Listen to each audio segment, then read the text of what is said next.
바로 이어서 오늘도 하나의 종목을 좀 깊이 있게 분석해보는 시간 가져보겠습니다. 알고 투자하자. 오늘은 하이투자증권 강북 WM센터의 이창원 차장님 나와 계십니다. 안녕하세요. 네, 안녕하세요. 네.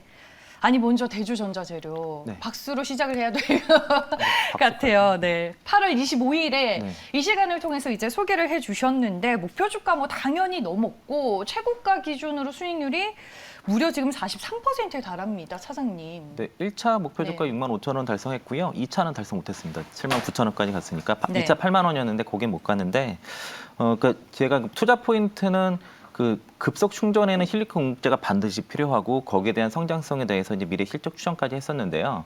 이제 그러다 보니까 이제 최근에 이제 무선 충전소 관련 이슈가 나와서 원익 P&E가 급등을 하고 관련 이제 실리콘 공급재 기업들이 다 주가가 괜찮았습니다. 대리전자재료, 한솔케미칼, MK전자 흐름도 좋았는데 이제 성장성이 좀 덜 반영된 쪽은 이제 대두전자 쪽이 좀 아무래도 있다 보니까 주가 좀 더 셌고요. 네. 특징적인 거는 동사가 이제 MSCI 스몰캡 지수에 편입돼 있다 보니까 8월 31일 이후로 이제 MSCI 그 자금이 이제 이머징 마켓 쪽에 리밸런싱이 됐었거든요. 그러면서 이제 대주전자 쪽에 외국인 자금이 세게 들어왔던 이유는 그 MSCI 자금으로 저는 개인적으로 추정을 하고 있고요. 증권사 일부 증권사에서 목표가 12만 원까지 제시를 했는데 근데 실적 추정치를 보니까 내년에 300억, 내후년에 400억대를 보는데 제가 보는 추정치보다는 훨씬 낮습니다. 그래서 지금 현재 주가는 미래의 실적 성장성은 어느 정도 최소 내년 이상의 성장성을 반영한 주가라고 저는 판단해서 여기서 그 목표 주가 뭐 12만 원을 보고서 쫓아가는 거는 위험하다라고 보고요. 현재 구간에서 저는 전량 차익 의견 드리도록 하겠습니다. 진짜요? 차익 실현할까요? 네. 알겠습니다. 대주전자재료 8월 25일에 관심주로 소개를 해주셨고요. 최고가 기준으로 수익률 43.1%를 기록했습니다. 그럼 대주전자재료의 수익에 대한 기쁜 마음을 뒤로 하고 오늘 이제 새로운 종목을 만나보겠습니다. 차장님이 투자 아이디어를 얻어오신 관련 기사부터 확인을 해보겠습니다. 네, 기사 헤드라인 보시면요. 베트남 최대 규모 배터리 공장에 한국 장비사가 수주를 휩쓸고 있다고 합니다. 기사 내용으로 확인을 해볼게요. 베트남의 빈페스트 배터리 공장에 국내 주요 장비들이 납품이 되고 있습니다. 빈페스트는 베트남의 유일한 완성차 제조업체고요. 현재 베트남 하이퐁의 원통형 배터리 생산 공장을 빈페스트가 짓고 있습니다. 국내 대표 장비 업체들에게는 베트남 수주를 계기로 해외 업체와 공급 계약을 확대할 수 있는 기회가 되는 것 같습니다. 국내 배터리 장비 업체들 베트남에 이어서 이제 해외 쪽에서 좀 기회를 찾고 있나 봐요. 네, 국내 배터리 3사뿐만 아니라 네. 자동차 이제 글로벌 그 자동차 회사들도 지금 배터리 내재화를 진행하고 있고 각국에서도 뭐 유럽뿐만 아니라 동남아 쪽에서도 지금 그 배터리 공장들을 짓고 있는데 뭐 빈페스트라고 하면은 뭐 우리나라 삼성전자랑 뭐 버금가는 그 베트남의 그 맞아요, 대표적인 뭐 IP 기업이라고 네, 그 알려져 있는데요. 그 2.5기가와트시 배터리 공장을 지금 짓고 있다고 합니다. 현재 하이퐁 지역에다 짓고 있는데 여기에 이제 장비의 납품이 성공한 기업들이 그 TIS, 코엠, 파테코퍼레이션, 원익 P&E, PNT 등이 들어가 있고요. 요게 이제 상장사는 이제 TSI랑 원익 P&E, PNT 세 구 정도로 볼 수 있겠고 원익 P&E가 수주 금액이 320억, 그 TSI가 110억이고 PNT는 현재 계약 진행 중이라서 이제 수주 금액은 알려졌지 않은데 이렇듯 이제 소재 업체들뿐만 아니라 국내 배터리 장비 업체들도 이제 그 국내 그 배터리 산사뿐만 아니라 해외 기업들한테도 납품이 진행되고 있고요. 그 전기차 산업이 커지면 커질수록 또 ESS 쪽도 같이 커지거든요. 그래서 네. 그런 배터리 사업이 커질수록 국내 그 배터리 장비 업체들 또한 기회가 될 수 있을 것이고요. 2차 전지 섹터가 대부분 소재 업체들 위주로 이제 시세가 나오다 보니까 상대적으로 소외된 장비 업체들도 이제는 좀 같이 볼 때가 됐다라고 말씀드리겠습니다.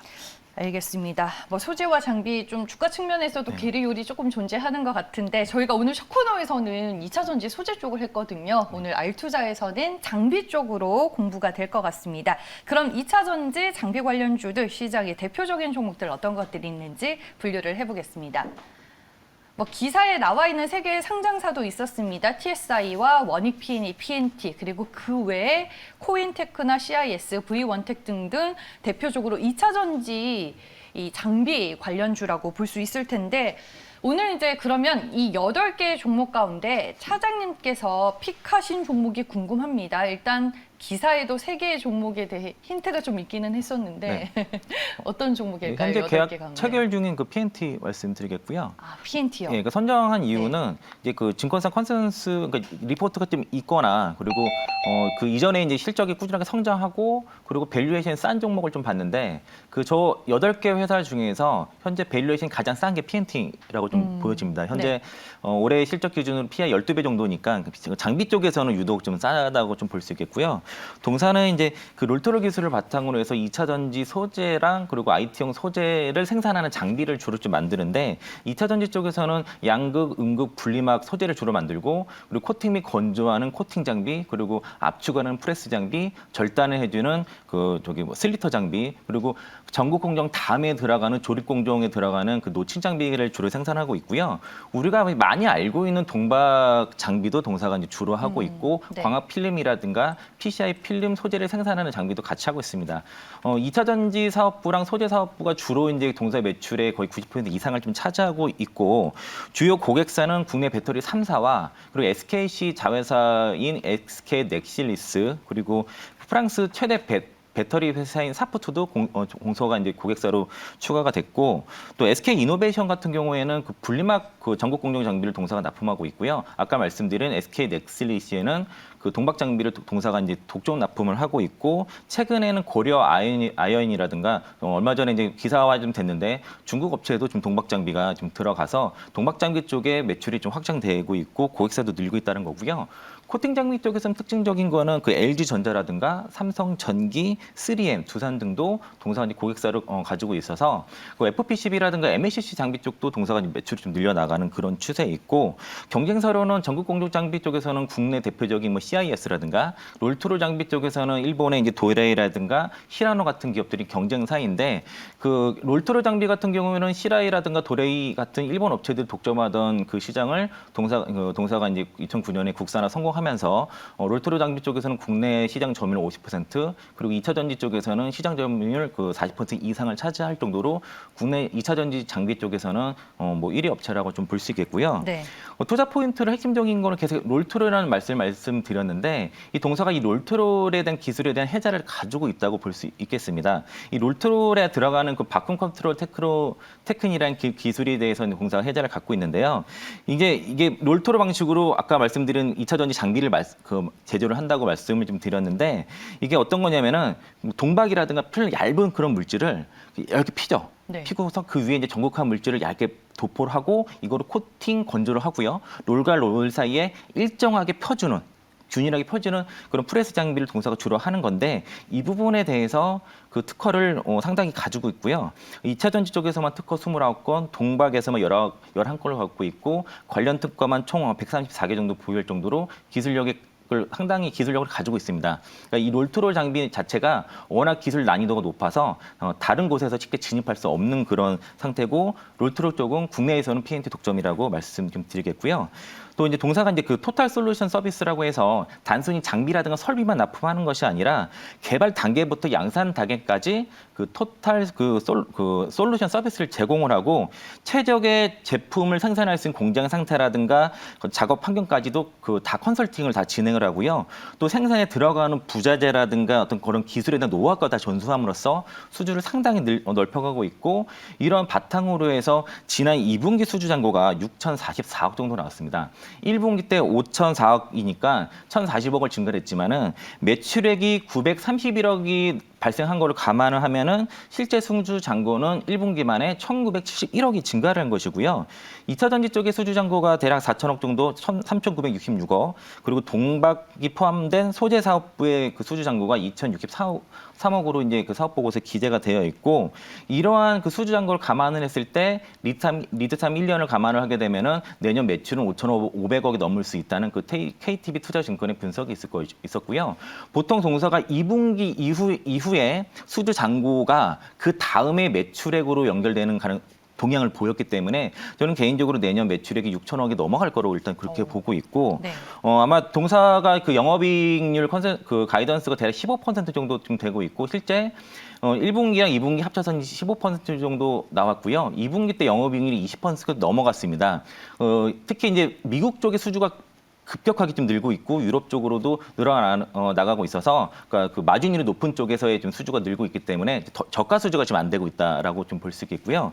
9천억을 영업이 6천억을 그 매출을 보게 되면은 내년 영업이익 컨센은 900억까지도 좀 볼 수 있을 것 같고요. 그리고 이제 이 P&T에 대한 불만사항이 뭐냐면은 이렇게 수주가 많았는데 왜 공시를 안 하냐라는 얘기가 있는데 대부분 이제 경쟁사들끼리의 이제 수주이기 때문에 이게 이제 비밀 유지 계약이랑 그 비공개 사항이다 보니까 그 상법상 감사위원회만 보고를 하고 있다라고 좀 이해하시고요. 네. 이러한 수주 잔고를 어떻게 감당하는지에 대해서는 캐파를 좀 점검을 해야 되는데 동사가 이제 구리의 1에서 3공장 구미시에 이제 1에서 3공장을 기존에 보유하고 있고 작년부터 내년까지 3년간 750억을 투입해서 3만 2천 평의 신규 4공장을 신설하는데 이 4공장 캐파가 5천억이라고 이제 언론상에 보도가 좀 되어 있어서 1에서 4공장까지 이제 1조 정도의 캐파가 좀 완성이 됩니다. 그래서 이제 근데 동사의 그 2분기 보고서를 보면은 보통 가동률이 연간 가동률이 94.9% 정도 나와서 94%는 나오는 거의 풀가동 된다고 좀 볼 수 있겠고 어제 좀 나왔던 뉴스가 그 일본 아사히 PD 글라스 공장 부지 2만 평을 좀 매입을 했다는 얘기가 있습니다. 저도 이 기사 봤습니다. 네. 이거를 제가 산술 계산을 해보니까 3만 2천 평에 5천억 캐퍼니까 그냥 산술 계산하면 3,225억 캐파 규모가 나오니까 이것까지 만약에 증설이 된다 그러면은 연간 1조 3천억 캐파가 완성될 수 있고요. 그렇게 되면은 그냥 1조 3천억 매출에 영업이익률 가이던스 15% 계산하게 되면은 1,950억 영업이익도 가능한 상황입니다. 올해 이제 동사 영업이익 그 추정치가 한 610억 정도 되니까 지금보다도 뭐 3배 실적이 늘어날 수 있는 네. 그런 잠재력을 가지고 있다고 볼 수 있겠고요. 또 이제 아까 오늘 뭐 동복업체 앞에서 말씀을 하셨지만은 동사가 이제 SK 넥실리스를 주요 고객사를 갖고 있는데 SK 넥실리스는 2025년까지 약 25만 톤까지 동박 캐파를 확대하고 있고 여기에 동박 장비를 동사가 독점 공급하고 있고요. 그리고 P&T의 그 중국 자회사를 통해서 고려 아이언에 우회 납품을 했습니다. 고려 아이언이 내년 10월까지 13,000톤의 동박 캐파를 그 생산 공장을 완성하기로 했고 최근에 이제 중국 룽싱 중코에 505억에 달하는 이제 그 동박 장비를 납품에 성공했는데 어쨌든 기존의 국내 업체에 국한되었던 동박 장비를 중국 업체에도 납품이 성공한 첫 사례가 됐기 때문에 동박 장비에 대한 성장성도 기대해 볼 수 있겠고요. 마지막으로는 투자 포인트가 동사가 이제 그 노칭 장비 쪽에 기회 요소가 생긴 게 그 삼성 SDI라든가 LG 에너지 솔루션이 노칭 장비 쪽에서의 기존의 레이저 방식을 버리고 프레스로 지금 바꾸는 방식인데 P&T가 프레스 방식을 채택하고 있어서 최근에 수주가 그쪽이 늘고 있습니다. 이 부분도 좀 기회가 될 것이고요. 그래서 아까 제가 실적에 대해서 간단히 언급을 말씀을 드렸는데요. 내년 추정치를 제가 이제 매출액 6천억에 영업이익 900억을 본다고 말씀드렸고 이러한 실적 추정치를 봤을 때는 내후년도에는 매출이 한 9천억을 보고 있고요. 그러면 영업이익을 15% 보면은 영업이익 1,350억까지 본다고 하면 이제 계산은 영업이익 900억에 영업이익 배수 10배를 곱하면 목표 시총 9천억이고 목표 주가는 그러면 4만 원이 나오고요. 그리고 대략 1,350억 기준으로 1조 3천억, 5천억 시총을 잡으면은 목표 주가는 6만 원이 나오는데 추후에 만약에 1조 3천억 캐파까지 완성이 된다 하면은 P&T는 8만 원 이상도 갈 수 있다라고 말씀드리겠고 매수는 오늘 그냥 시가에서 그냥 시가부터 해서 밀릴 때마다 담는 전략으로 좀 말씀을 드리겠고요. 목표가는 1차 4만 원, 2차 6만 원 제시해 드리도록 하겠습니다. 네, 가격 전략까지 다 얘기를 해주셨습니다. 시초가에 매수하자라는 의견이었고요. 1차 목표 주가는 4만 원, 2차 목표 주가 6만 원으로 제시가 됐습니다. 2차 전지 소재 업체도 최근에 많이 오른 종목들이 있어서 좀 부담스러운 부분이 있는데 그 안에서도 상대적으로 덜 오른 그리고 밸류에이션 매력도가 높은 종목들 위주로 좀 찾아가는 작업이 진행이 되고 있는데 2차 전지 장비 업체 내에서 밸류에이션 매력도가 가장 높은 게 또 P&T다라고 얘기를 해주셨고 실적 추정치까지 일일이 다 계산을 해서 오셨습니다. 가격 전략 여러분들 잘 참고하시길 바라겠고요. 오늘 알투자에서는 하이투자증권 강북 WM센터 이창원 차장과 함께했습니다. 고맙습니다. 네, 고맙습니다.